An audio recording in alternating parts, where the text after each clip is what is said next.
దసరా అని నేనే చెప్తా. దసరా ఇప్పుడు వచ్చే దేవరా అందరికి ఒక దేవరా కాదు, అది దసరా అని పెట్టాల్సింది. ఎందుకంటే అడ్వాన్స్ దసరా ఎన్టీఆర్ నందమూరి ఫ్యాన్స్ అందరికి. అయితే ఇంకా ఇప్పుడు ట్రెండ్ ఇప్పుడు చూసుకుంటే మన రికార్డులని బ్రేక్ చేస్తుంది Devara movie. And dual characters కూడా మనకి చూపించారు. మన డైరెక్టర్ గారు డ్యువల్ క్యారెక్టర్ చూపించారు. మా కొడుకు తండ్రి లెక్క చూపించారు. అది కూడా నాకు ట్రైలర్ లో బాగా నచ్చింది ఏంటంటే ఆ బీజిఎం గానీ మళ్ళీ ఆ చొరస ఎలివేషన్ షాట్స్ కానీ చాలా బాగా చూపించారు అన్నమాట. ఓకే, ఎన్టీఆర్ గారి ఫైటింగ్ సీన్స్ ఎలా అనిపిస్తుంది? అక్కడ ఉంది కదా మ్యాన్ ఆఫ్ మాసెస్. ఆ మాస్ ఆ టైట్ ఆ ఒక్క వాటి చాలు ఆ సినిమా చూడడానికి. ఆ ఆ ఆయన సినిమాలు చూసుకుంటే మనం ఫైటింగ్ లోకి ఎన్నో ఎన్నో ఎన్నో పెద్ద రికార్డులు ఉన్నాయి. తొడగొడితే సింహాద్రి సినిమా నుంచి చూసుకున్నా, సాంబా సినిమా చూసుకున్నా.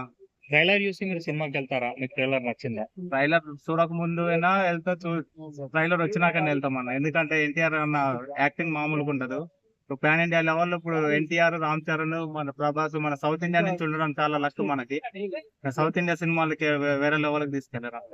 ఓకే, మీరు ఎన్టీఆర్ గారి గురించి ఒక 2 మాటలు చెప్పాలంటే ఏం చెప్తారు మీరు? ఆయన యాక్టింగ్, ఆయన డాన్స్, ఆయన డైలాగ్ డెలివరీ, ఈ మూడింటి కోసం మనకు అది ఖచ్చితంగా వెళ్ళాలన్న.